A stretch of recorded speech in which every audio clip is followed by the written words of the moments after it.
ನಮ್ಮ ಸಾಮಾಜಿಕ ಜಾಲತಾಣಗಳಲ್ಲಿ ಒಂದು ವಿಡಿಯೋ ಹರಿದಾಡ್ತಾ ಇತ್ತು.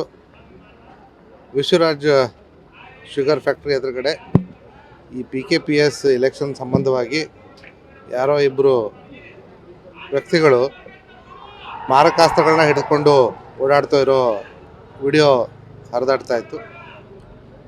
ಇದು ನಮ್ಮ ಗಮನಕ್ಕೆ ನೆನ್ನೆ ರಾತ್ರಿ ಬಂದಿತ್ತು. ಬಂದ ತಕ್ಷಣ ನಾವು ನಮ್ಮ ಅಧಿಕಾರಿಗಳಿಗೆ ಈ ಒಂದು ವಿಚಾರದ ಬಗ್ಗೆ ತನಿಖೆಯನ್ನು ಮಾಡಿ ಒಂದು ಪ್ರಕರಣ ದಾಖಲು ಮಾಡಿಕೊಂಡು ತನಿಖೆಯನ್ನು ಮಾಡಲಿಕ್ಕೆ ಆಲ್ರೆಡಿ ಆದೇಶ ನೀಡಿದ್ವಿ. ಆ ಪ್ರಕಾರ ಆ ವಿಡಿಯೋದು ಸೋರ್ಸನ್ನು ನಾವು ಹುಡುಕೊಂಡು ಹೋದಾಗ ಅದರಲ್ಲಿರ್ತಕ್ಕಂಥ ಒಬ್ಬ ವ್ಯಕ್ತಿ ಆಲ್ರೆಡಿ ನಮಗೆ ಐಡೆಂಟಿಫೈ ಆಗಿದ್ದಾನೆ. ಅವನ ಮೇಲೆ ಈಗಾಗಲೇ ಒಂದು FIR ದಾಖಲಾಗಿ ತನಿಖೆ ನಡೀತಾ ಇದೆ.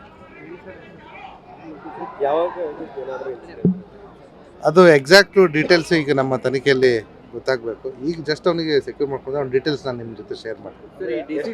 ಬ್ಯಾಂಕ್ ವಿಚಾರಕ್ಕೆ ಸಂಬಂಧಪಟ್ಟಂಗೆ ಅಲ್ಲಲ್ಲಿ ಕಿತ್ತೂರು ಇರ್ಬೋದು, ಅನ್ಫಾರ್ಚುನೇಟ್ಲಿ ಎಲ್ಲೂ ಕೂಡ ಕೇಸ್ ದಾಖಲಾಗಿಲ್ಲ.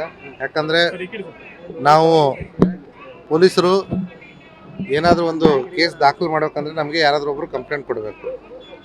ಇಲ್ಲಿವರೆಗೂ ಪರವಾಗಲಿ ವಿರೋಧವಾಗಲಿ ಎಲ್ಲೂ ಕೂಡ ನಮಗೆ ಕಂಪ್ಲೇಂಟನ್ನು ಕೊಟ್ಟಿರೋದಿಲ್ಲ. ಹಾಗಾಗಿ ಎಲ್ಲೂ ಕೂಡ FIR ದಾಖಲಾಗಿರೋದಿಲ್ಲ.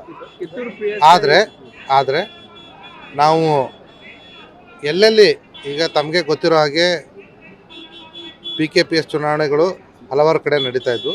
ಎಲ್ಲೆಲ್ಲಿ ಇಶ್ಯೂ ಆಗಿದೆಯೋ ತಕ್ಷಣ ಅಲ್ಲಿ ನಮ್ಮ ಪೊಲೀಸರು ಸ್ಥಳಕ್ಕೆ ಧಾವಿಸಿ ಏನು ಕ್ರಮ ತಗೋಬೇಕು ಅದನ್ನು ತೆಗೆದುಕೊಂಡಿದ್ದಾರೆ. ಮೊನ್ನೆ ದಿವಸ ಕೆಲವೊಂದು ಮಾಧ್ಯಮಗಳಲ್ಲಿ ಕಿತ್ತೂರು PSI ಒಂದು ಪಕ್ಷದ ಪರವಾಗಿ ಒಬ್ಬ ಅಭ್ಯರ್ಥಿಗೆ ಇನ್ಫ್ಲೂಯೆನ್ಸ್ ಮಾಡಿದ್ರು ಅನ್ನೋಂಥ ವಿಚಾರವನ್ನು ನಾನು ಗಮನಿಸಿದ್ದೀನಿ. ಅದರಲ್ಲಿ ಈಗ ಆಲ್ರೆಡಿ ನಮ್ಮ ಹತ್ರ ಕೆಲವೊಂದು ವಿಡಿಯೋ ಸಾಕ್ಷ್ಯಾಧಾರಗಳು ಲಭ್ಯವಿವೆ. ಆ ವಿಡಿಯೋ ಸಾಕ್ಷ್ಯಾಧಾರಗಳಲ್ಲಿ ಆ ರೀತಿ ಯಾವುದೂ ಕೂಡ ಕಂಡು ಬಂದಿರೋದಿಲ್ಲ. ಆದಾಗ್ಯೂ ಕೂಡ ನಿನ್ನೆ ಒಂದು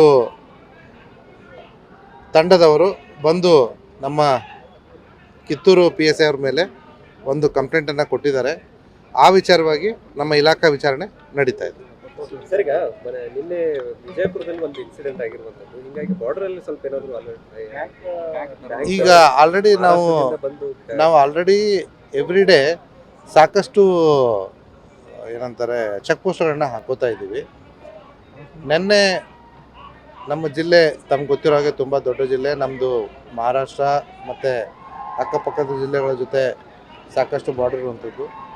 ನಾವು ಅಥಣಿ ಭಾಗದಲ್ಲಿ ಮುಂಚೆನೇ 4 ಚೆಕ್ ಪೋಸ್ಟನ್ನು ಹಾಕ್ಕೊಂಡಿದ್ವಿ. ನಿನ್ನೆ ಘಟನೆ ಆದಮೇಲೆ ಮತ್ತು 4 ಎಕ್ಸ್ಟ್ರಾ ಚೆಕ್ ಪೋಸ್ಟ್ಗಳನ್ನು ಹಾಕ್ಕೊಂಡಿದ್ದೀವಿ. ಮತ್ತು it is a continuous process ನಾವು ಮಾಡ್ತಾಯಿದ್ವಿ. ಎಷ್ಟು ಚೆಕ್ ಪೋಸ್ಟ್ ನಮ್ಮ ಜಿಲ್ಲೆಯಲ್ಲಿ ನಾವು 41 ಚೆಕ್ ಪೋಸ್ಟನ್ನು ಎವ್ರಿ ಡೇ ಹಾಕ್ಕೊಳ್ತಾ ಇದ್ವಿ.